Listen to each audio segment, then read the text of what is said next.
Some stories exist to enlighten the mind, some to temporarily inspire hope or passion. But there is one set of writings meant to chill you to the bone, or make you question what is actually possible. These stories are called creepypasta.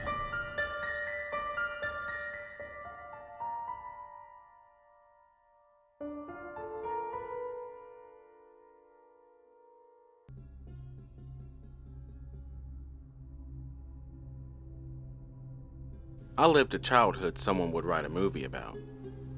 Before age 12, I spoke 6 different languages and had been to 24 different countries accompanying my dad on his adventures.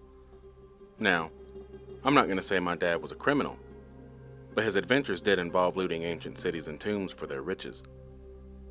By the time I was born, my parents had already made their fortune by stripping ancient sites of their relics, their biggest score being the Mayan sub-city now known as Site X, which is still considered lost.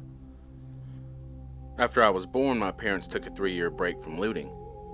After I could walk and learn to follow simple instructions, they were right back at it. It was the year I turned 8 that my mother met her demise from the bite of a mosquito. After that, it was just me and Dad. He took it extremely hard. Losing her broke something in him. He became careless, sloppy. Looting isn't just sneaking into some ancient site and running out with your buggy full like in supermarket sweepstakes. Sure, some monsters do that, but we had the utmost respect for history, especially its value. We did everything an archaeologist would do. We took our time, ensured that the piece didn't get damaged in any way, and sold it to a person that would worship it more than the people did oh so long ago. Unfortunately, some relic should stay buried in the fucking sand.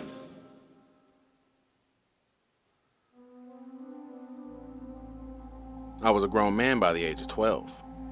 With my mother gone, my dad treated me less like a son and more like an adventure associate. When he looted, I looted. When he drank, so did I. And when he felt the touch of a woman, there was always one for me. Eventually, the alcohol is what became a problem. After receiving a tip about a sandstorm uncovering a man-made hole in the earth, we headed to the Ash Alpha province of Saudi Arabia. Our good friend Abbas, the contact that tipped us off, already had a team under the sand. Unfortunately, by the time we arrived, they were already wrapping up. A few stone tablets that were viciously torn from the walls in a pot. On the tablets, I caught a glimpse of a word. Jinn. That's all that was found in the 4,000-year-old hole. By the team of savage manual laborers, that is. After they left, it was time for me and my dad to get to real work. The only problem was, by this point, my dad could barely stand. As I lowered him down into the hole, all the while slurring about how slow I was going, I felt a cool breeze which seemed to howl up from the depths of the earth. Obviously a bad omen. The 30 by 60 foot room was as dark as a black void, which my father demonstrated by instantly falling over some debris from the hole which we came through, cutting his hand pretty bad. Luckily, we came prepared. We always came prepared. With it lit up like Christmas Eve, we could see everything they missed. Wasn't much, but the ceiling was beautiful. The savages obviously didn't see it. Beautifully carved stone depicting not only our solar system, but the entire Milky Way galaxy. It was clear as day. Our solar system was even on the Orion Arm, and in the center of the galaxy that decorated the ceiling, which marveled that of the Sistine Chapel, was an absolute black sphere. As much light as we had, it should have reflected something, but it didn't.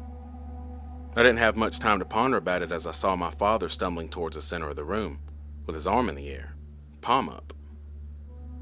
"What's your drunk ass doing now?" I asked.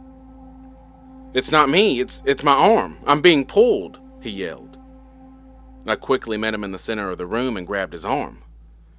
With the leverage I had over his stretched out arm, I should have been able to move it easily, but it didn't budge. I peered up at the void, now above our heads, and then at my father's hand. The blood from his freshly opened wound was being taken by the sphere. I pulled and my dad yelled, but I couldn't pull it back. More and more blood was being pulled from his hand up towards the ceiling. Suddenly his arm was released. We stumbled back, not taking our eyes off the sphere. Every one of our 120 bulbs blew simultaneously as blue flames erupted from the sphere, the heat forcing us back against the hard limestone walls. The room rumbled furiously, causing more debris to fall from the crumbling entryway. A fierce wind circulated, forcing me to dive to the floor and cover my face to protect against the flying sand that was slowly grinding off my skin. The room continued to shake apart. "Dad?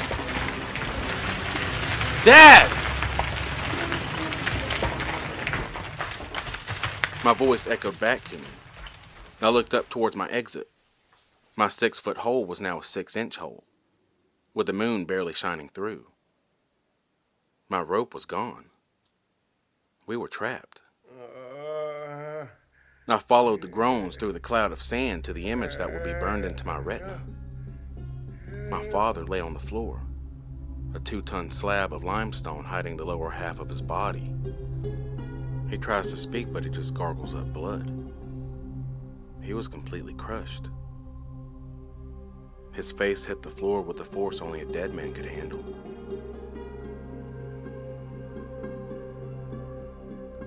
As I sat there with my father's corpse, I heard a voice come from behind my left shoulder.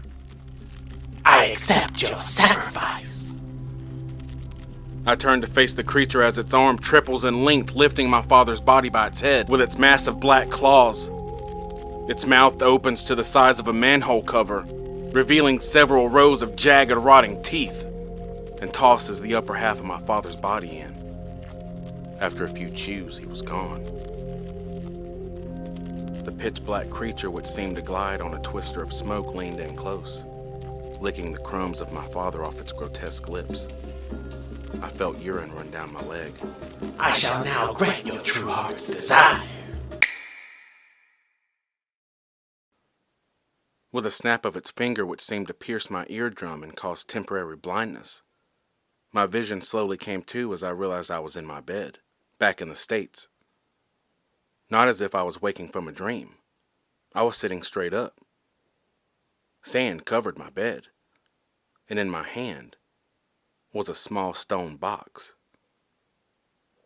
The ancient Arabic text which covered the box loosely translated to, "A sacrifice require for true heart's desire." Why was I sitting in my room? Where was my dad? My mom? Surely their resurrection would have been my true heart's desire. Although, in that split second, the only thing that I truly wanted was to be as far away from that creature as possible. You can imagine how hard it was on a 12-year-old. I had the power of the universe sitting in my palm, and it terrified me. Of course, I would never use it again. No desire I could ever have would be worth sacrificing another human being or seeing that monster again. So I stored the box away where no one would find it. After that followed 15 years of intravenous drug use and blowing through my parents' money. Miraculously, I got clean, found the love of my life, and had a family. A beautiful little girl. But something threatened her life. A neurological disorder. Treatable, but not affordable. Not anymore. I wasted all my family's fortune on needles. Now I don't have enough for my daughters. But I did have one last option. After being admitted to Children's Hospital for what seemed like the final time, I became desperate. I would do anything to save her. Anything.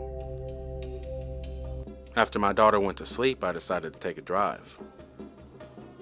I wasn't surprised by the hooker on the corner of 5th and Main. I knew she'd be there. I wasn't surprised when she accepted my offer and hopped in the car.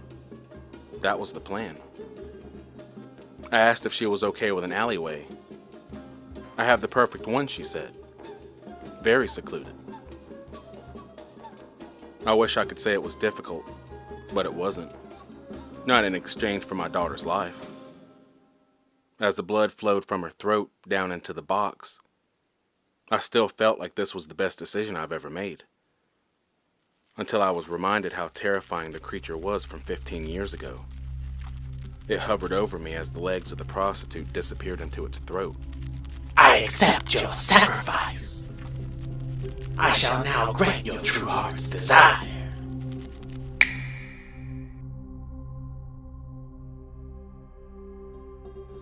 I rushed back to the hospital, smiling for the first time in months. I was so excited to tell my wife and daughter that everything was going to be okay. I didn't even take the elevator. I pranced up 3 flights of stairs and down the hallway to my daughter's room, where I heard the sobs. It was my wife. Our daughter had died.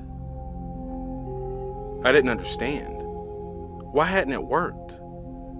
My daughter was the one thing I wanted. My true heart's desire was her. Her healthy and happy. But she was gone. Why? It would take us a few days to notice the increase in our bank account. After realizing it was raised to the exact amount of the expensive treatment, I started to understand. True heart's desire isn't what you think you want, or what you feel you need. It changes like the shifting sands of time, and relying on your brain to tell you what your heart wants is a dangerous game, especially when dealing with jinns. That didn't stop me from trying a third time, though. As I sit here, next to my wife's hospital bed, as the beeping slows, I don't regret my choices. I don't regret the nurse's blood spilled on the floor. I don't regret the final gift I received.